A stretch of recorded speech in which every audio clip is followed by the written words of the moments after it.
Sit over there, Nora. Your energy is off, and today has to be perfect. My mother said this without looking up from her compact mirror, touching up her lipstick like she was preparing for a runway instead of a conference room. She flicked 2 fingers toward the far wall. The same dismissive gesture she used on the dog when it wandered too close to the dinner table. My brother Marcus laughed from his chair at the head of the table. He had already claimed it before anyone else arrived. That was Marcus. He claimed things. Always had. She can take notes or something, he said. Make herself useful. I picked up my leather portfolio and walked to the chair against the wall. Not the table.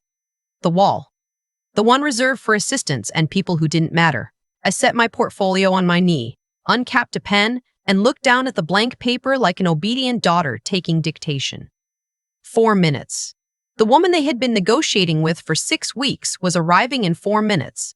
They had no idea she worked for me. To understand how I ended up sitting against the wall in a room I controlled, you have to understand what kind of family I came from. My father, Richard, built a regional logistics company from nothing. 2 trucks, 1 warehouse, 30 years of grinding. He was proud of that. I respected that. What I couldn't respect was what he did with everything he built. Once Marcus came along and turned on the charm. Marcus was 7 years older than me. He had our father's jawline, our mother's confidence, and absolutely none of the patience it takes to actually build something. He failed upward his entire life, and my father funded every single step. When Marcus dropped out of his MBA program after 1 semester, the professors didn't understand his vision. My father paid off his student loans and set him up with a corner office at the logistics company. When Marcus ran that division into the ground by chasing a real estate side hustle, the market was ready, Dad. The timing was just wrong. My father absorbed the losses and reassigned him to business development, which mostly meant Marcus took clients to dinner and handed out business cards. When Marcus married his college girlfriend, had 2 kids, bought a house he couldn't afford, and needed a silent bailout. My father restructured his personal debt and told my mother it was a family investment. I was never an investment to my father. I was overhead. When I graduated with honors from a state school, because the private university was not in the budget that year. The same year Marcus got a new company truck, my father shook my hand at the ceremony. Just a handshake. Like I was a vendor he was thanking for a delivery. When I told him I'd been promoted to senior analyst at the commercial real estate firm where I'd worked since 22, he nodded and said, "That's fine work, Nora. Stable." The word landed like a closed door. Stable. The word landed like a closed door. Stable. The way you describe a municipal bond. Nothing exciting. Nothing worth betting on. Marcus was the bet. He was always the bet, which made what he had done over the last 3 months almost starkly poetic. 6 months ago, Marcus had stumbled into what he called the opportunity of a lifetime. A commercial real estate syndication group called Crestline Capital Partners was bringing on a limited number of managing partners. The buy-in was $200,000. In exchange, Marcus would get a title, a percentage of deal flow, a nameplate on a door in a glass office in downtown Atlanta. He had described it at Thanksgiving with the energy of a man who had already won. He actually used the words generational wealth while passing the cranberry sauce. The problem was that Marcus didn't have $200,000. He never had $200,000. He had a credit score that made underwriters nervous and a salary that existed mostly on paper. But he had something more valuable to him than cash. He had a father who could not psychologically afford to admit he had been wrong. So he went to Richard. And Richard, who had a fully paid commercial property in Decatur worth approximately $900,000, a property he had owned free and clear for 11 years, a property that was supposed to fund his retirement, agreed to pledge it as collateral for a hard money bridge loan so his son could buy into a real estate syndication group that nobody had properly vetted. I found out on a Sunday evening when my mother called, not to ask how I was doing, but to inform me that the family was making a major move and that I shouldn't be upset about not being included because this is Marcus's moment. I sat in my apartment for a long time after that call. Just sat. Then I opened my laptop and started researching Crestline Capital Partners. It took me 40 minutes to find the first problem, 45 minutes to find the second. By the end of the evening, I had a folder with 11 flagged discrepancies. 3 shell company registrations that looped back to each other in ways that served no legitimate business purpose, and 1 name that appeared as a principal on paper but had filed for Chapter 7 bankruptcy twice in the past 9 years under slightly different variations of his name. Crestline Capital Partners was not a real syndication group. It was a well-dressed collection mechanism. They found men like Marcus, arrogant enough to brag, desperate enough to reach, connected enough to access other people's real assets, and they used them as levers. The $200,000 buy-in would disappear into operating fees, management costs, and vague platform charges within 60 days. The deal flow percentage was written into a contract with so many carve-outs it was effectively worthless. Marcus would get a title and a nameplate and nothing else. And my father would be the one holding a bridge loan against his retirement property with nothing to show for it. My first instinct was to call my father. I actually picked up the phone. I had his contact pulled up, thumb hovering. Then I thought about the handshake at my graduation. The word stable set like a consolation prize. Every holiday dinner where Marcus held court at the table while I sat at the edge, refilling drinks, keeping conversation moving, doing the invisible work that kept the family functional, and getting nothing for it except the quiet expectation that I would continue. I put the phone down. Instead, I called my business partner. His name was Daniel Chen. We had co-founded a commercial real estate acquisition and restructuring firm 3 years ago, operating under a holding company called Viridian Group. We specialized in identifying distressed commercial assets, acquiring them at the right basis, and either repositioning them or creating structured financing solutions. We were not famous. We were deliberately quiet. Our investors liked it that way. Crestline Capital Partners had approximately $4 million in outstanding commercial debt across 3 properties in the Southeast. Their debt servicer had been flagging delinquencies for 2 quarters. I knew the servicer. I had done 2 prior deals with them. I called on a Monday morning. By Wednesday afternoon, Viridian Group had acquired a controlling position in Crestline's debt portfolio. For 31 cents on the dollar, I now controlled Crestline's financial future. I controlled who they could pay, what they could restructure, and whether they continued operating or got wound down. And because their entire partner solicitation process ran through their management entity, the same entity whose debt I now held, I effectively controlled every new partner agreement they executed, including any agreement made with a man named Marcus, who was planning to pledge his father's property to get a seat at a table I had just bought out from under him. I had one more move to make before the meeting. Her name was Patricia Owens. She was the lead relationship manager from Crestline, who had been courting Marcus for weeks. She was good at her job, warm, convincing, fluent in the language of opportunity and exclusivity. She did not know who I was when I called her, but she knew who controlled her firm's debt. That conversation was brief and very productive. Patricia agreed to a new set of instructions for today's meeting. She would arrive as scheduled, she would proceed normally, and at the precise moment I indicated, she would step aside. That was 4 minutes from now. I looked up from my notepad and studied the room. Marcus was at the head of the table in a sport coat he had pressed poorly. The left shoulder still had a crease in the wrong direction. He was checking his phone with the aggressive confidence of someone who needed witnesses. My mother Diane sat to his left, her posture the architecture of approval. She believed in Marcus the way some people believe in weather, not as a choice, but as a fact of life. And my father sat at the end of the table, his hands folded on the table, his jaw set. Richard was the most complicated person in the room to me. He wasn't a bad man. He was a man who had made one catastrophic decision 30 years ago to decide which child was worth investing in, and then spent every year since defending that decision because the alternative was grief he didn't know how to carry. Every loan to Marcus, every bailout, every reassignment and restructuring and family investment was not generosity. It was a man refusing to do the accounting on his own life. He glanced at me against the wall. Something in his face shifted slightly. Not guilt, not quite, but the close cousin of it. The thing that happens when you see something you've been not looking at directly. You could have sat at the table, Nora, he said, quietly enough that Marcus didn't hear. I'm fine here, I said, and I meant it in more ways than one. The conference room door opened. Patricia Owens walked in looking exactly as she always did. Tailored blazer, measured smile. The energy of someone who had closed 100 rooms just like this one. She carried a slim leather portfolio and greeted Marcus first, which was what he expected, which was why he didn't notice the brief glance she directed past him to me the moment his eyes went to her extended hand. Marcus, it's wonderful to finally do this in person, she said. Your family's commitment to this has been impressive. Marcus straightened, settled into himself the way he always did when a woman in a professional context paid him a compliment. We know a real opportunity when we see one, he said. That's what separates us. My mother touched his arm. My father nodded. I wrote nothing on my notepad. I watched. Patricia set her portfolio on the table and opened it with the efficiency of someone who had a precise amount of time to spend in this room. Before we get into the final partnership documents, I need to run through one compliance step, she said.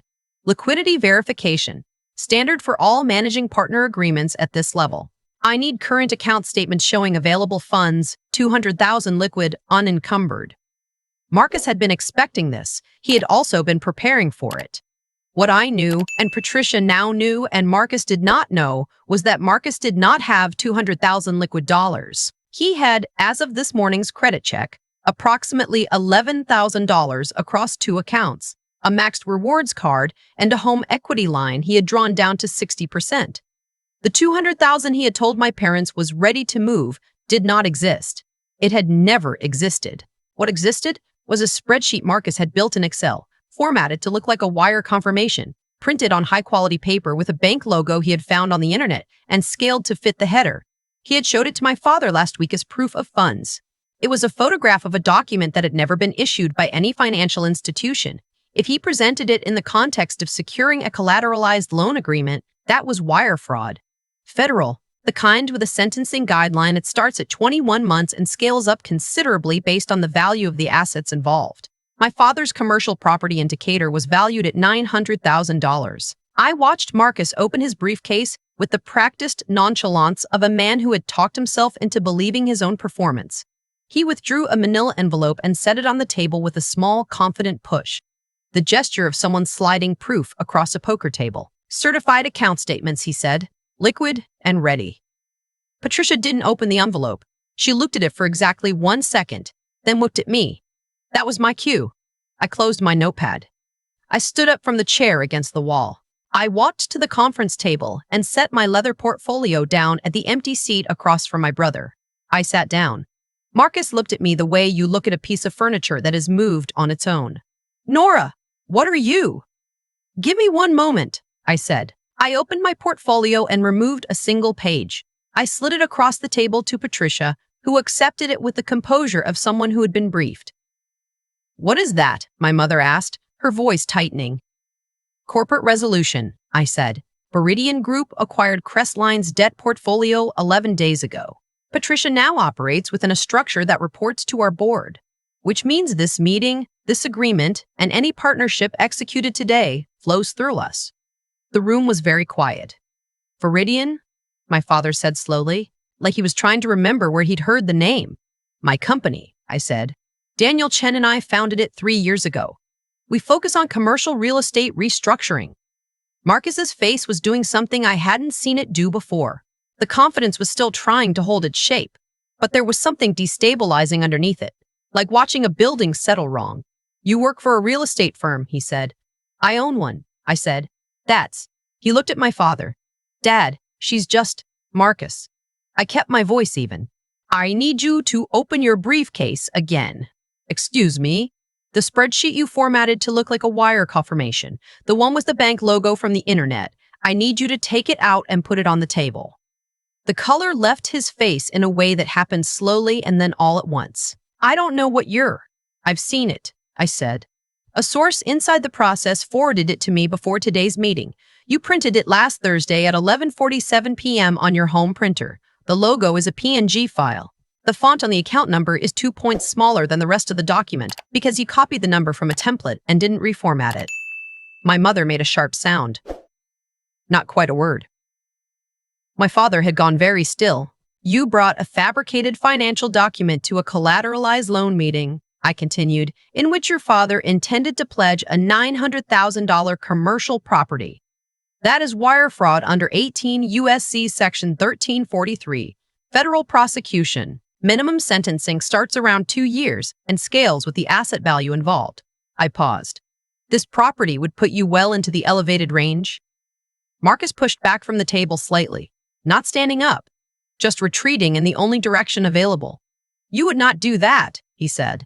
His voice had changed. It was smaller now. I'm your brother. You're the reason our father was about to lose his retirement property on a debt instrument you couldn't service with a forged proof of funds, I said. What you were to me biologically doesn't change what you are about to do to him. Richard made a sound I had never heard from him before. It was quiet and low, and it contained 30 years of decisions arriving at their final destination all at once.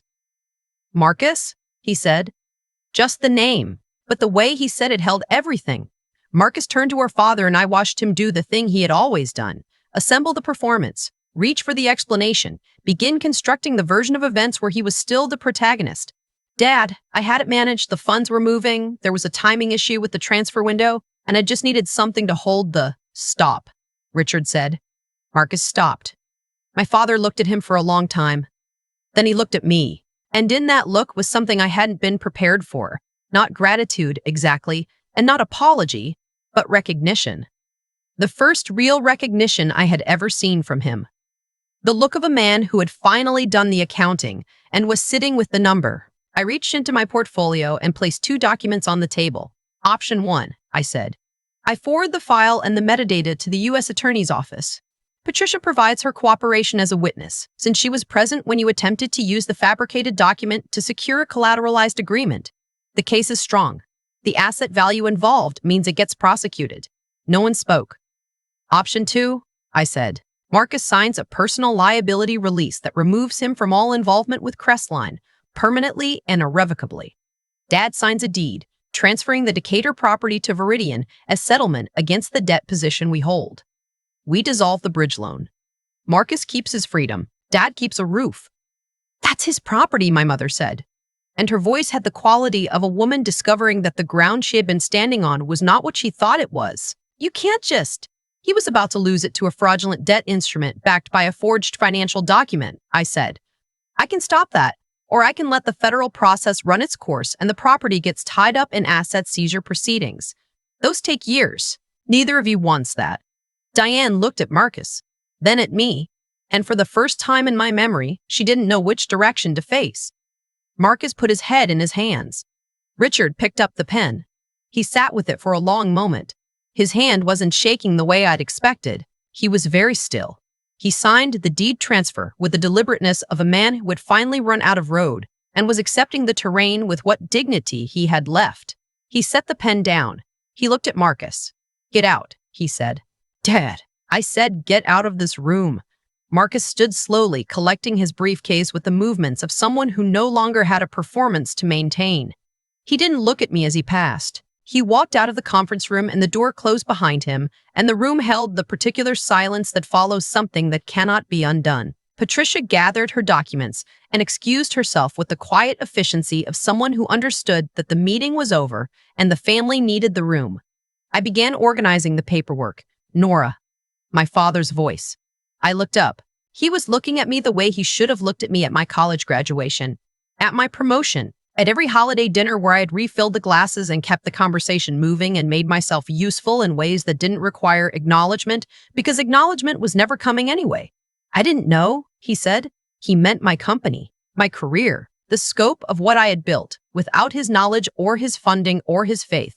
But he also meant something larger, and we both knew it, and neither of us was going to name it directly, because some things are too big for a conference room. I know you didn't, I said. And I meant that in every direction, too. The Decatur property, he said. What happens to it? Viridian will hold it, I said. You and Mom can stay in the house attached to it. I'll cover the property taxes and maintenance costs. The commercial lease revenue from the warehouse space goes to offset what you would have had in retirement income. You won't be comfortable the way you planned, but you won't be displaced. He looked at me for a long time. Something moved through his face that I didn't have a name for. It was not comfortable to witness. It was not comfortable to feel. Why? He asked. I thought about it honestly before I answered.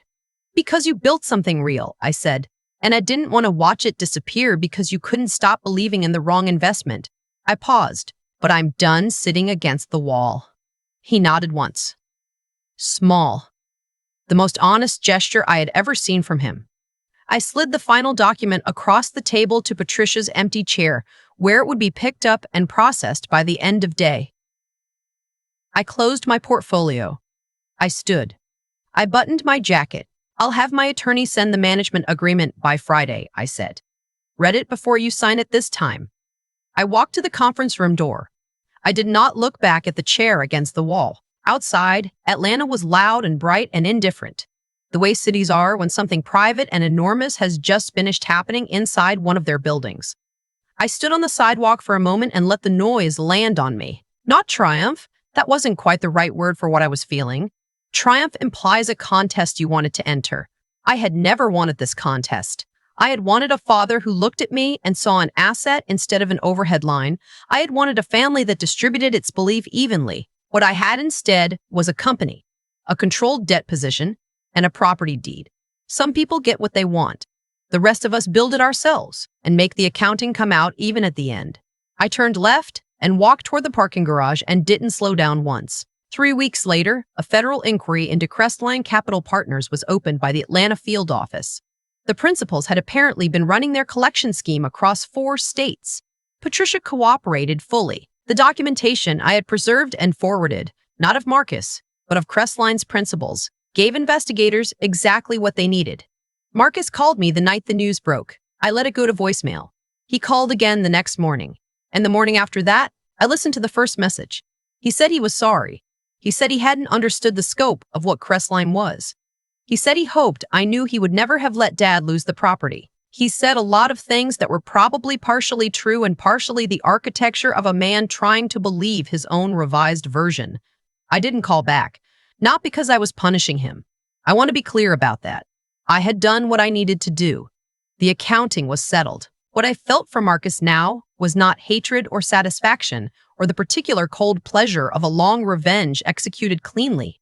What I felt was something closer to distance, the quiet, permanent kind that sets in when you finally stop waiting for someone to become who you needed them to be. My father called on a Thursday evening, 2 weeks after the Crestline news. We talked for 22 minutes, mostly about the Decatur property management, the lease terms, what his retirement timeline looked like now, practical things, necessary things.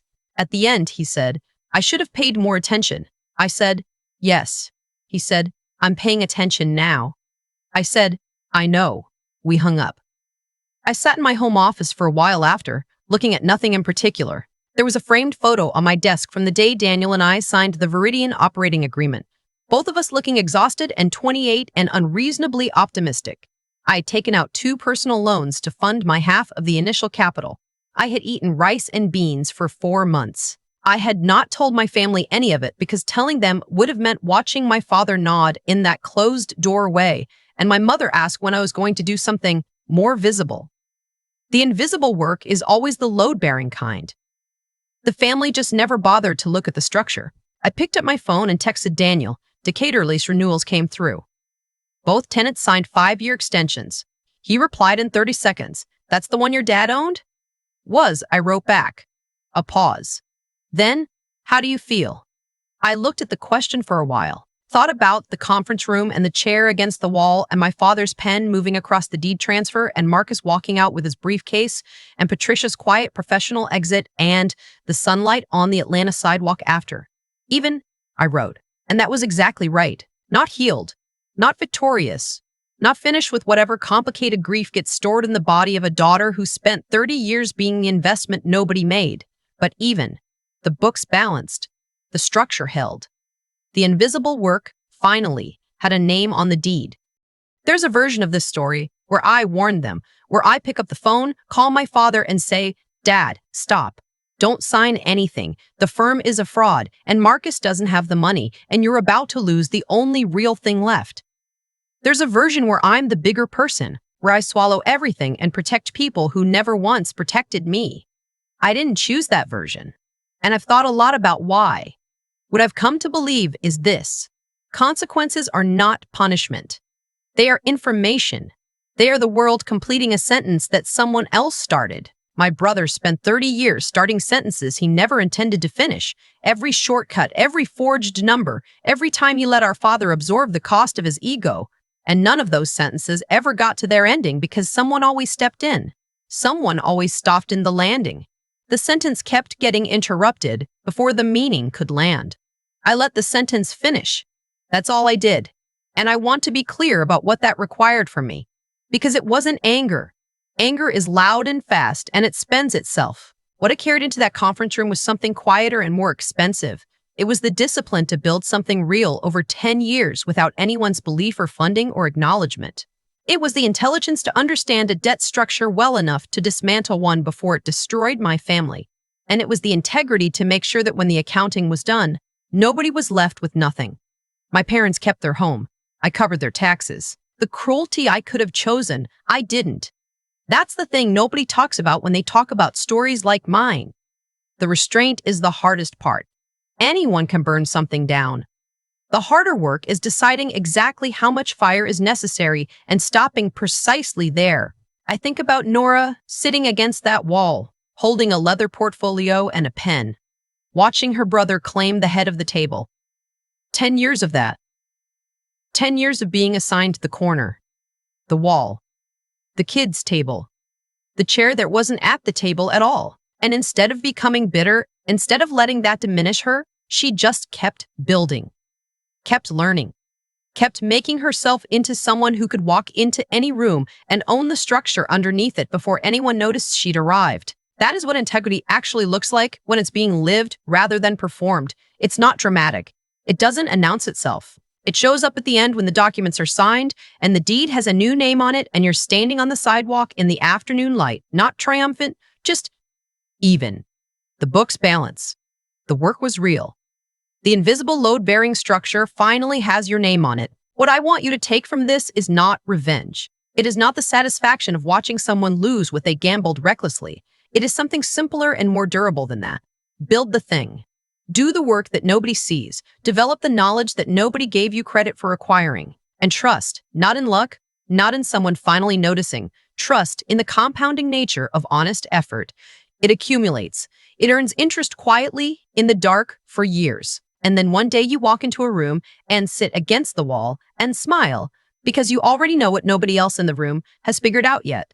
The invisible work is always the load-bearing kind.